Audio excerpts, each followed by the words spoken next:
Kadang-kadang kesulitan itu dibuat oleh Allah untuk mendapatkan kenikmatan. Tuh kalau antum naik ke gunung, begitu menemukan tanjakan, harusnya antum gembira. Kenapa? Karena di depan pasti ada turunan. Jadi kalau orang paham dengan fikih di surat Al-Kahf ini, ketika Anda dihadapkan pada ujian, Anda nggak usah nangis berlebihan. Jangan takut. Karena kadang-kadang ujian itu diturunkan untuk memberikan rahmat yang lebih luas bagi antum. Antum tuh dibuat kuat dulu. Bikin nangis supaya ke depan nggak keluar lagi air mata. Kebal antum dengan semua ujian yang ada. Itu cara memahaminya. Ini nggak usah berkeluh kesah. Baru turun ujian yang kecil udah bikin status. Ya. Kamu kenapa sih, kata suami. Istrinya pasang status. Ternyata dia tidak seperti yang aku kira. Terus yang paling nggak enak ditungguin tuh ada komen nggak ya? Kenapa Jeng? Nggak nyangka ya, nyangka. Buat status tidak menyelesaikan masalah. Ya, tidak menyelesaikan masalah tapi nambah persoalan. Jelas ya? Maka bagian pertama, kalau antum diuji dengan persoalan, boleh jadi jangan persoalannya yang dilihat, itu cara Allah untuk memberikan rahmat kepada antum. Sebab kalau nggak diberikan persoalan itu, rahmat nggak akan turun. Pemuda itu kalau nggak dapat tadi itu, kejar-kejaran sampai ke gua, mana mungkin turun rahmat Allah 309 tahun. Ikuti itu. Ya, saya tidak ingin mencontohkan pribadi, karena mungkin disangka nanti sesuatu yang tidak baik. Tapi banyak orang mempraktekkan demikian, dan itu berhasil. Coba lihat, antum kenal Buya Hamka? Kenal. Oh. Alhamdulillah. Ya, yang penting antum kenal lah, walaupun beliau nggak kenal antum. Ya, Buya Hamka, sempat beliau kemudian dalam episode kehidupannya dimasukkan ke dalam penjara. Tapi setelah beliau di penjara itu, bukan perasaan mengeluh, bukan dendam, bukan marah, bukan puncak dari emosi yang keluar, tapi syukur kepada Allah. Ketika ditanya bagaimana pendapat Anda Buya mendapatkan perlakuan seperti itu dimasukkan ke dalam penjara, beliau malah mengatakan, saya bersyukur kepada Allah Subhanahu wa Ta'ala. Kalau ada waktu, saya pengen ketemu presiden untuk mengucapkan terima kasih telah memasukkan saya pernah ke penjara dalam episode hidup saya, kalau bahasa kita sekarang. Kenapa? Karena ternyata di penjara itu saya bisa menyelesaikan tafsir Al-Azhar. Kalau saya nggak masuk ke sini, nggak jadi ini tafsir. Jadi cara melihatnya itu rahmat Allah, persis seperti ini nih, yang kita baca tiap Jumat itu. Bicara orang kalau kebiasaan baca Al-Kahf, spiritnya ada dalam jiwa, dia nggak akan gugur karena ujian-ujian. Walaupun sifatnya sakit, yang dia baca rahmatnya. Jadi kalau Anda terbiasa membaca Al-Kahf, paham maknanya, itu Anda akan senang melihat musibah, senang melihat ujian. Yang dilihat rahmatnya, bukan ujiannya. Masuk penjara malah senang. Tuh. Nabi Yusuf begitu masuk penjara, nggak enak kelihatannya masuk, cuman ternyata malah minta beliau, ya Allah, daripada banyak godaan, ya para sosialita yang menggoda saya sekarang, ya cantik-cantik luar biasa, dan itu udah banyak. Sosialita itu bukan cuma sekarang, zaman Nabi Yusuf udah ada. Senangnya kumpul-kumpul bicara yang nggak jelas. Ya ada yang jelas ada, tapi ini contoh yang tidak jelas. Kumpul-kumpul di rumah salah satu pejabat, Imra'atul Aziz, istri Perdana Menteri, hanya untuk membincangkan, mana sih si pemuda ganteng itu? Mana sih si ganteng itu? Katanya ganteng-ganteng Nabi ya? Iya, zaman sekarang ganteng-ganteng serigala. Ya, begitu kemudian ditampilkan oleh Imra'atul Aziz, Yusuf keluar. Begitu keluar, disebutkan di Quran surah 12 ayat 29, wa qulna hasya lillahi ma hadza basyara in hadza illa malakun karim. Ya, ini sih bukan manusia, ini malaikat yang menyamar dalam rupa manusia. Lewat, tak sadar ketika lewat, jarinya kemudian tergores dengan pisau itu. Saking tak sadarnya melihat gantengnya Yusuf lewat. Begini. Tuh. Nabi Yusuf ganteng, Nabi tidak sombong. Begitu melihat ujian itu, ya Allah, lebih baik saya masuk penjara aja deh. Orang sekarang Nabi bukan, Rasul bukan, ngaku ganteng, orang lewat, ibu-ibu gak kepleset dia tantum itu kan. GR-nya luar biasa, semua ditampilin. Baik, kata Nabi Yusuf, ya Allah, akan lebih baik kalau saya masuk penjara aja. Ternyata pilihan masuk penjara itu Nabi Yusuf membaca rahmat Allah, bukan melihat sulitnya. Lewat penjara itulah kemudian beliau bertemu dengan seseorang yang narapidana, dihukum di situ, kemudian bermimpi. Lewat mimpi itulah ternyata minta takwil ke Nabi Yusuf karena dilihat orang baik, orang soleh. Ditanya apa ini maknanya, dijawab oleh Nabi Yusuf. Ternyata jawaban itu yang mengantarkan beliau mendapatkan posisi jabatan di pemerintahan.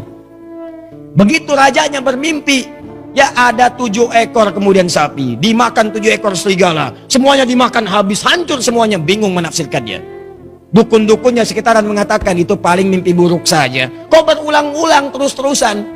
Ternyata narapidana yang bebas tadi, yang akhirnya melayani raja, membawakan airnya, minumannya, dia bercerita, di penjara ada seseorang yang bisa menakwilkan mimpi sukses. Waktu saya di sana ditakwilkan saya akan berada di sini. Saya bermimpi saat di penjara, kata orang itu, kamu akan jadi pelayan raja. Yang teman saya, kamu akan dihukum mati. Dua-duanya benar raja. Siapa namanya? Yusuf. Ternyata begitu kedengaran itu dipanggil, kemudian Yusuf, tolong panggil ke sini. Begitu ke sana, kata Yusuf alaihissalam, saya akan datang kalau raja sendiri membebaskan tuduhan saya. Maka ketika datang dibebaskan tuduhannya. Tapi yang paling penting, begitu selesai tuduhan dibebaskan, kamu akan saya angkat jadi orang terdekat saya. Coba Anda bayangkan, kalau Nabi Yusuf tidak pernah diberi kesempatan masuk penjara, maka mustahil beliau kemudian akan mewujudkan mimpinya dari kecil yang pernah bermimpi itu, bahwa beliau punya jabatan di pemerintahan, sampai bapak ibunya hormat pada masa itu sujud kepadanya. Maka takwil mimpinya saat kecil itu, ya beliau melihat ahada asyara kaukaba wa syamsa wal qamara raituhum li sajidin. Saya melihat 11 bintang, 1 matahari, 1 bulan sujud kepada saya, hormat. Ternyata begitu diangkat jadi bendahara yang sangat hebat, punya kedudukan, bapak ibunya diundang dari Mesir, datang kemudian. Datang dari Kanaan Palestina ke Mesir. Begitu datang, apa yang terjadi? Mereka langsung hormat kepada Yusuf alaihissalam sebagai bagian dari rakyat, hormat kepada penguasanya. Coba, kalau nggak pernah masuk penjara, nggak mungkin terjadi begitu. Tuh antum tuh jangan lihat senangnya aja. Kalau nggak ada sulit, yang nggak akan datang kesenangan. Rahmat itu rahmat. Jadi pertama, cara bacanya, syukuri setiap nikmat Allah. Kalau bertambah, syukuri. Kalau ada ujian, bersabar. Doanya ini. Jelas? 1 tetesan rahmat Allah paling minimal 309 tahun. Jika diberikan lebih, maka berapa yang antum nantikan? Bisa melewati alam-alam selanjutnya. Nanti saya berikan rahasia ya. Ada yang kalau antum amalkan, itu 3 alam dijamin. Dunia diberikan, alam kubur dilimpahkan, di akhirat antum saking gembiranya sampai lompat-lompat. Tuh, betul sekali. Betul. Ya itu. Ya. Paham? Apa itu? Nanti belakangan. Sekarang bagian terakhir. Ini sudah menyakiti fisik nih. Udah main fisik. Yang tadi masih ancaman, dikejar-kejar, masih bisa ngindar. Kalau yang ini, fisiknya udah dipegang. Diancam. Bahkan luar biasa. Udah mengalami kontak fisik. Kejadian ini, kontak fisiknya dilemparkan ke laut. Dimakan ikan paus. Psst. Masuk tuh. Saya mau tanya pada antum, kalau masuk ke perut ikan paus, sempit atau luas?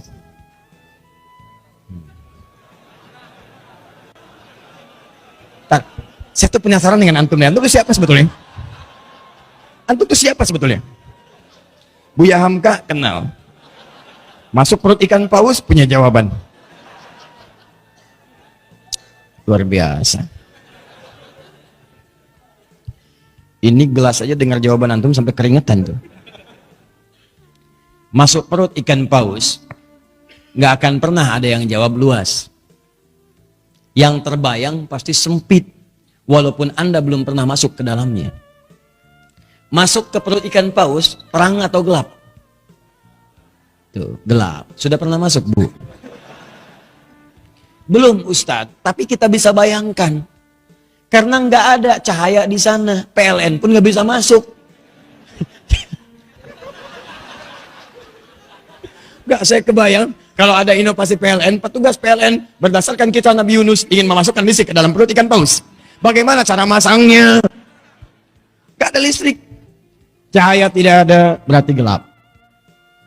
Dalam bahasa Arab, gelap itu sesuatu yang zulma. Zulama yazlimu zulman, gelap. Minat zulumati ilan, sempit, padat. Teman-teman, ada yang kemudian dianiaya, itu nabi lagi. Nabi Dzannun, Nabi Yunus alaihissalam.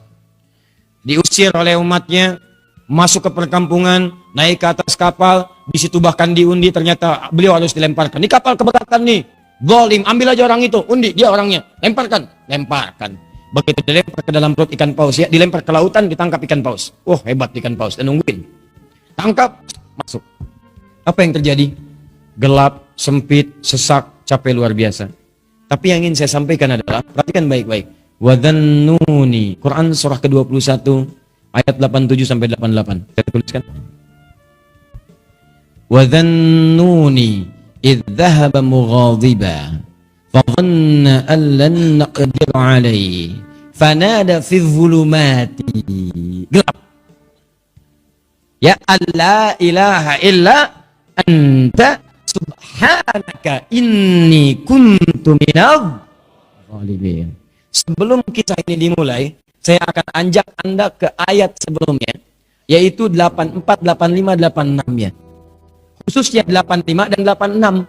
Ketika di 85 Allah menyebutkan wa Ismaila, kemudian ada Idris, ada Dzulkifli, disebutkan mereka termasuk kalangan orang-orang yang baik. Di ayat ke-86-nya wa adkhalnahum fi rahmatina. Mereka itu Ismail alaihissalam, Idris alaihissalam, Dzulkifli alaihissalam. Kata Allah, golongan-golongan yang kami berikan rahmat kami kepada mereka. Rahmat diberikan. Dan menariknya ketika menyelesaikan ayat 86 ini, masuk ke 87 pakai wawu, wa dhannuni, wawunya wawu ataf. Saya ajarin ilmu nahwu sebentar ya. Di ilmu nahwu itu begini. Kalau ada kalimat, kemudian pakai wawu, maka hukum kalimat setelah wawu ini diikutkan pada sebelumnya. Ya, misal, saya contohkan begini. Zahaba Kevin wa Stephen wa Edward ilal masjid. Ya, kita ganti namanya sedikit supaya agak sedikit milenial. Kevin, Stephen, dan Edward pergi ke masjid. Ya, mereka berangkat ke masjid Muslim.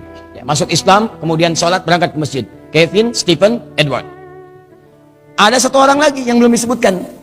Belakangan disebutkan wa Asep misalnya. Kenapa ketawa? Ya, sekarang kan nama-nama tertentu membuat bahkan pendekatannya agak beda. Ya, dalam bahasa Arab itu tukhalif tu'raf. Kalau kalian pengen dikenal atau pengen dapat sesuatu, ada cara yang kedua selain berbuat kreasi yang bagus, yaitu sedikit nyeleneh. Maka mulai kemudian nama dibeda-bedakan. Ya, Asep Golok, Edi Samurai gitu kan, Atta Halilintar ya dan sebagainya, itu macam-macam lah. Ya. Nah, misal Dhahaba Kevin wa Stephen wa Edward wa Asep, ya. Nah, ini ilal masjid, disebutkan ke sini ilal masjid wa Asep. Maka Asep di sini itu sama-sama pergi ke masjid bersama 3 orang ini. Diikutkan hukumnya. Di ayat 86 wa Ismaila, kemudian ada Idris, ada Dzulkifli. Di ayat 86-nya, 85 disebutkan orang-orangnya, 86-nya wa adkhalnahum fi rahmatina. Orang-orang yang kami sebutkan tadi kami berikan rahmat Allah. Kami masukkan mereka dalam rahmat kami. Rahmatina, tiba-tiba ayat 87-nya wa dhannuni pakai wawu. Wa, dan di antara mereka juga ada yang lain selain yang mereka dapatkan ini. Selain Ismail, selain Idris, selain Dzulkifli alaihissalam yang mendapat rahmat kami, ada nabi berikutnya yang ingin kami kisahkan. Siapa itu? Dhannun. Dhannun juga mendapatkan rahmat kami. Begitu cara memahaminya. Di ayat 87 ini jangan pisahkan di ayat 86. Ada orang-orang yang pernah mendapatkan rahmat kami, ini orang-orangnya. Selain mereka ada lagi. Siapa itu? Wa dhannuni. Demikian juga dengan Dhannun, Nabi Yunus alaihissalam. Beliau pun pernah mendapatkan rahmat Allah. Kapan rahmat itu diberikan? Dalam situasi yang sangat sulit. Idzahaba mughadiba, ketika beliau kemudian merasa tidak senang dengan perlakuan kaumnya, dizolimi, dilemparkan ke perut ikan paus, sulit luar biasa. Saya tanya pada antum, nih ya, tolong jawab dengan penuh kejujuran. Dengan jujur antum jawab. Maaf sekali, kalau antum berada di perut ikan paus, kira-kira masih ada peluang nggak oleh manusia untuk diselamatkan? Tuh. Nangis tuh kan, karena tahu nggak mungkin. Tadi kan begitu saya sebutkan rahmat, ya. Tuh. Begitu kita tanyakan ada peluang nggak? Bayi aja tahu. Tuh. Ya. Jadi sulit mendapatkan peluangnya. Orang masuk perut ikan paus, ditelan. Siapa yang mau nolong? Manusia mengatakan mustahil, nggak usah ditolong lah, nggak ada harapan. Yang ada malah kita ikutan ke dalamnya.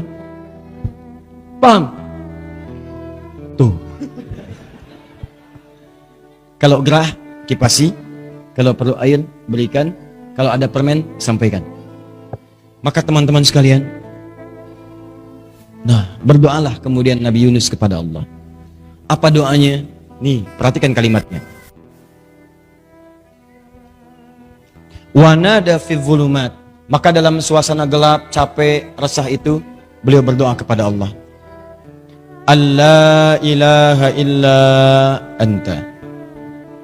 Tolong minta air. Ya. Oh, ini aja nih.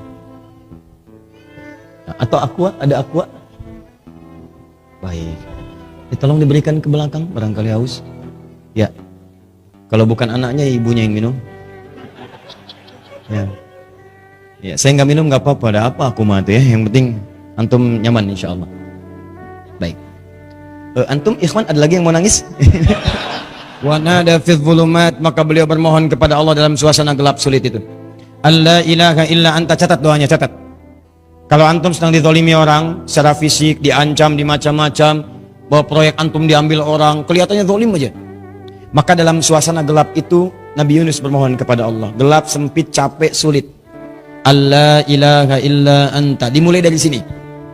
La ilaha illa anta subhanaka inni kuntu minadh. Catat doanya. Dimulai dari la ilaha illa anta. Kalau yang tadi dimulai dari Rabbana atina min ladunka rahmah. Kalau yang ini dari la ilaha illa anta. Anda bisa mulai dengan kalimat Allahumma la ilaha illa anta, atau Rabbana la ilaha illa anta. Jadi doa subhanaka inni kuntu minadh zalimin. Anda tahu apa yang terjadi? Begitu doa ini dipanjatkan, turun jawaban Allah. Apa jawabannya? Ayat 88. Fastajabna. Lihat kalimatnya. Fastajabna. Maka kami jawab dengan cepat doa Nabi Yunus itu. Pakai fa. Saya sering terangkan fa. Huruf sambung tanpa jeda. Begitu selesai berdoa, turun jawaban. Tapi Allah bukan mengatakan fa'ajabna, fastajabna.